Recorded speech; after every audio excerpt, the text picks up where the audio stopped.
السلام علیکم، میں ہوں ابرار حیدر۔ بھارت پاکستان کے اندر دہشت گردی کے لیے اپنے سلیپنگ سیلز کو متحرک کر چکا۔ دلی دھماکے کے وہ حقائق جو اس وقت تک میڈیا کے کسی میڈیم پہ نہیں سامنے آئے، وہ آج کشمیر ڈیجیٹل آپ کے سامنے رکھے گا۔ ہماری مشرقی اور مغربی سرحد دونوں سرحدیں اس وقت غیر محفوظ ہیں۔ پوری قوم کو جاگنا ہوگا، چوکنا رہنا ہوگا، اپنے ارد گرد ماحول پہ نظر رکھنا ہوگی۔ سب سے پہلے میں آپ کو بتاتا چلوں کہ گزشتہ شب ایک دھماکہ ہوا دلی میں، جس کا الزام تو فوری طور پہ گودی میڈیا نے پاکستان پہ دھرا، اور انہوں نے پاکستان کے اداروں پہ الزام دھرا کہ یہ پاکستان نے یہ دھماکہ کروایا۔ اب حقائق کیا ہے؟ حقائق بالکل اس کے الٹ ہیں جو اس وقت انڈین میڈیا اور انڈیا کی جو پولیٹیشنز ہیں، نریندر مودی اور اس کے سرپرست، یہ سارے راشٹریہ سیوک سنگھ والے، یہ سارے جو کچھ کہہ رہے ہیں وہ نہیں ہیں۔ لیکن ایسا ہوتا کیوں ہے؟ سب سے پہلے یہ سمجھنے کی ضرورت ہے۔ پاکستان کے اندر سیاست میں بھارت کو کوئی اہمیت حاصل نہیں کہ بھارت میں کس کی حکومت ہے، بھارت کیا کرنے جا رہا ہے۔ یہاں پہ ہماری سیاست میں بھارت نام کا کوئی ایلیمنٹ موجود ہی نہیں ہوتا، یہاں پہ بھارت پہ ڈسکس ہی نہیں ہوتی۔ لیکن بھارت کی سیاست آج بھی وہاں پہ اس وقت دنیا میں سب سے زیادہ غربت ہے۔ غربت پہ بات نہیں ہوگی، بے روزگاری پہ بات نہیں ہوگی، تعمیر و ترقی نہ ہونے پہ بات نہیں ہوگی، پڑھے لکھے نوجوان جو خودکشیاں کر رہے ہیں، کسان جو خودکشیاں کر رہے ہیں، ان پہ بات نہیں ہوگی۔ وہاں پہ بات ہوگی کس پہ؟ نریندر مودی، امت شاہ، راج ناتھ سنگھ، یہ جو ٹیم ہے، اور راشٹریہ سیوک سنگھ بھاگوت والی، یہ سارے مل جل کے پاکستان کا اور مسلمانوں کا ڈرا، مسلمانوں کا خوف دلا کے یہ اپنے ہندو ووٹرز کو موٹیویٹ کرتے ہیں۔ اب عجیب بات ہے، یہ مودی، یہ راج ناتھ سنگھ، یہ امت شاہ کہتے کیا ہے کہ بھارت کے اندر ہندو غیر محفوظ ہے، آپ ہمیں ووٹ دو، ہم آپ کو محفوظ بنائیں گے۔ 90 کروڑ ہندو ہے، وہ غیر محفوظ ہے۔ ان کا وزیر اعظم، ان کا صدر، ان کا چپراسی، ان کا چیف جسٹس، ان کا چیف آف آرمی سٹاف، سب کچھ ہندوؤں کا ہے۔ جو 1% کسی وقت مسلمان ہوا کرتے تھے سول اداروں میں یا دیگر اداروں میں، وہ بھی ختم ہو چکے ہیں۔ اب معاملہ یہ ہے کہ وہ کیسے غیر محفوظ ہے، لیکن چونکہ وہاں پہ جہالت ہے۔ ہندو آج بھی ہزاروں سال پرانی جو رسومات ہیں، ہزاروں سال پرانی جو جہالت پہ مبنی چیزیں ہیں، ان پہ چل رہا ہے۔ اس جہالت کو آگے یہ بیچ رہا ہے مودی۔ اب مودی وہاں پہ خوف دلاتا ہے پاکستان کا اور مسلمانوں کا۔ مسلمانوں کی زندگیاں اجیرن کی ہوئی ہیں انہوں نے پورے انڈیا میں، خاص طور پہ کشمیریوں کی۔ اب وہ خوف دلاتے ہیں کہ پاکستان تم پہ حملہ کرے گا، پاکستان تمہیں کھا جائے گا، پاکستان تمہیں ختم کر دے گا، مسلمان تمہیں ختم کر دے گا۔ پوری دنیا میں کسی مسلمان کی ایسی خواہش ہرگز نہیں ہے کہ وہ انڈیا کو ختم کرنا چاہتے ہیں، ہرگز ایسا نہیں ہے۔ لیکن چونکہ مودی نے یہ کہنا ہے، وہ کہے گا، چونکہ اس کے پاس اور کوئی مدعا ہی نہیں ہے، ان کے پاس کوئی مینیفیسٹو نہیں ہے، کوئی چیز ایسی نہیں ہے جس پہ لوگوں کو وہ اپنی جانب راغب کر سکے۔ ان کے پاس ایک ہی چیز ہے، اور وہ ہے مسلمانوں اور پاکستان کا خوف۔ یہ خوف وہ بیچتے ہیں اور اقتدار خریدتے ہیں۔ اب انڈیا میں جو ہوا گزشتہ شب، بنیادی طور پہ وہ ان کا وی والا معاملہ تھا جو انہوں نے پہلگام میں کیا تھا، جو انہوں نے پلوامہ میں کیا تھا۔ وہ ہمیشہ سے یہی کرتے ہیں، وہ فالس فلیگ آپریشنز کرتے ہیں، ان کا بہانہ بناتے ہیں، اور پوری انڈیا کی رائے عامہ کو اپنے حق میں کرتے ہیں کہ جی آپ تو مارے جاؤ گے اگر ہم آپ کا تحفظ نہیں کریں گے تو آپ کے۔ اب یہ والا سین ہے وہاں پہ۔ یہ جو ابھی واقعہ ہوا ہے جس میں ڈاکٹر عمر کو وہ بنیادی مشتبہ، یا مطلب اس میں کہہ رہے ہیں کہ یہ اس بندے نے خودکش دھماکہ کیا، ایسا ہرگز نہیں ہے۔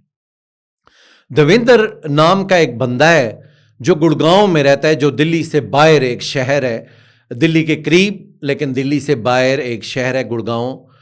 وہاں کا ایک نوجوان ہے، ایک بندہ ہے جو گاڑی بیچتا ہے اپنی، عامر نام کے بندے کو۔ عامر وہ مقبوضہ کشمیر سے تعلق رکھتا ہے۔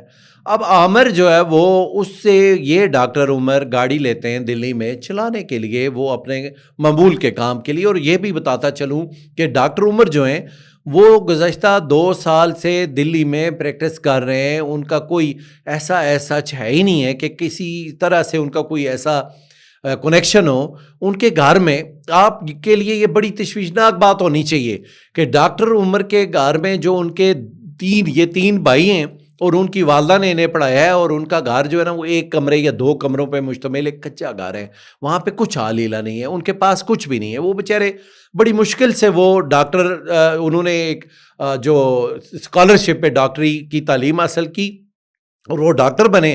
ان کے بھائیوں کا بھی دار و مدار ان پہ تھا کہ اب ہمارے پاس پیسہ آئے گا، ہم زندگی تھوڑا آسانی کے ساتھ اچھے طریقے سے گزار سکیں گے۔ اب آپ ذرا سوچئے گا، جو بندہ جس پہ اس کے بھائی اور اس کی بابی اور والدہ ڈیپینڈنٹ ہو، وہ بندہ خودکش دھماکہ کرے گا؟ کوئی عقل کو ہاتھ ڈالیں۔ اب وہ چونکہ ان کے پاس آسان ہدف ہے، انڈیا کی رو کے پاس یہ آسان ہدف ہے، کوئی بھی مسلمان اور خاص طور پہ کشمیر کا مل جائے تو وہ تو فوری طور پہ دہشت گرد ہو جاتا ہے۔ اب انہوں نے اس کا انتخاب کر لیا، چونکہ وہ دلی میں تھے، وہ وہاں پہ آ رہے تھے، ہاسپٹلز میں ساری چیز تھی، انہوں نے یہ اپنے طور پہ سوچ لیا کہ یہ بندہ تو بالکل آسان ہدف ہے بھائی، پیچھے بھی کوئی نہیں ہے، چونکہ دونوں بھائی جو ہیں وہ ایک بھائی تو پڑھ رہا ہے، دوسرا بھائی وہ مزدوری کر رہا ہے، وہ بھی اس کا بھی کوئی ایسا نہیں ہے کہ کوئی معقول آمدن ہو، وہ سارے ڈیپینڈنٹ تھے ڈاکٹر پہ کہ یہ ڈاکٹر پیسے کمائے گا تو ہم لوگ آسانی سے زندگی گزاریں گے۔ اب ہوا کیا ہے؟ ہوا یہ ہے کہ ڈاکٹر عمر کے ساتھ را نے ایک کھیل کھیلا، انہوں نے ان کی گاڑی میں وہ دھماکہ خیز مواد رکھا، بم رکھا، لیکن انہیں ڈاکٹر عمر کو نہیں پتا تھا، چونکہ وہ گاڑی چلانے کے لیے لے کے گئے تھے، انہیں نہیں پتا تھا کہ یہ گاڑی، وہ خرید تو رہے نہیں تھے کہ انہیں وہ جہاں اس کی پرکھ کے اس کو لیتے، دیکھ کے لیتے، تو وہ ایک معمول کے مطابق جیسے گاڑیاں لے کے جاتے ہیں لوگ ایک دوسرے سے، دوستوں سے، بھائیوں سے، رشتہ داروں سے، انہیں بالکل ہرگز ان کے وہم و گمان میں بھی نہیں ہوا ہوگا کہ اس گاڑی میں بم ہے۔ اب وہ بندہ اپنی زندگی آسانی کے لیے، اپنی ماں کے لیے، اپنے بھائیوں کے لیے، اپنی بابی کے لیے اپنی زندگی گزارنا چاہ رہا تھا، لیکن ان ظالموں نے، را نے اس کی گاڑی کے اندر بم رکھ دیا، اور جب وہ آگے جہاں پہ انہوں نے اس کو وہ پھٹانا تھا بم، انہوں نے وہاں پہ اس کو بٹن دبایا اور وہ پھٹ گیا۔ یہ بیچارہ ڈاکٹر عمر اس میں مارا گیا۔ ان کے ساتھ جو دیگر ان کے کولیگز تھے ان پہ بھی انہوں نے عرصہ حیات تنگ کیا ہوا ہے، ڈاکٹر مزمل نے یا دیگر جو ڈاکٹرز ہیں ان کے ساتھ بھی انہوں نے، را نے وہاں پہ کھیل کھیلا ہوا ہے۔ یہ سارا را کا پلان تھا اور انہوں نے ڈاکٹر عمر کو قربانی پہ چڑھا دیا، اور آگے انہوں نے فائدہ اس سے یہ حاصل کیا کہ اس وقت انڈیا کی فضا جو ہے وہ چینج ہو رہی ہے کہ پاکستان پہ حملہ کرو، پاکستان کو تباہ کرو، پاکستان کو برباد کرو، جو ان کی وہ بونگیاں ہیں وہ بونگیاں مار رہے ہیں چینلز پہ بیٹھ کے سارے۔ تو یہ انہوں نے اس سے فائدہ حاصل کیا۔ ایک تو انہوں نے پوری دنیا میں یہ ڈنڈورا پیٹا کہ بھارت کے اندر پاکستان دہشت گردی کر رہا ہے، اور ساتھ ساتھ انہوں نے مقبوضہ کشمیر پہ اپنا قبضہ مزید مستحکم کرنے کا یہ موقع تلاش کیا، اور مسلمانوں کو وہاں پہ ولن کے طور پہ بھی پیش کر دیا، اور ساتھ ہی انہوں نے ایک بہانہ بھی بنا لیا کہ بھارت اگر پاکستان پہ خدا نہ خواستہ کوئی جہریت کرتا ہے تو وہ انڈیا کی فضا ان کے حق میں ہوگی، اور 1 سال بعد الیکشن ہے، 1 سال بعد الیکشن میں مودی کو اس بم دھماکے کا فائدہ ہوگا۔ یہ سارا کھیل ہے۔ اب بھارت چونکہ باز آنے والا نہیں ہے، اب انہوں نے کیا کیا، چونکہ ان کے سلیپنگ سیل تو پاکستان میں ہیں، اگر کوئی انکار کرتا ہے تو غلط بات ہے، پورے پاکستان میں ان کے سلیپنگ سیلز ہر صورت میں ہیں، انہوں نے دہشت گرد یہاں پہ متحرک کر دیے۔ وانا کیڈٹ کالج پہ کل حملہ ہوا، آج جو ہے وہ اسلام آباد میں جو ایک ریڈ زون ہے یا ایک محفوظ علاقہ ہے وہاں پہ آ کے خودکش دھماکہ ہو گیا، ہمارے 12 لوگ شہید ہو گئے۔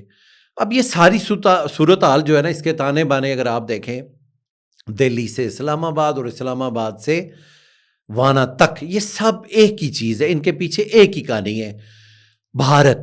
بھارت کی را اور بھارت کے وہ انتہا پسند ہندو جو مسلمانوں اور پاکستان کو خوف کے طور پہ پیش کر کے اپنا اقتدار خریدتے ہیں، اپنی زندگیاں بناتے ہیں، وہ سارا ذہن ان کے پیچھے وہ ہے۔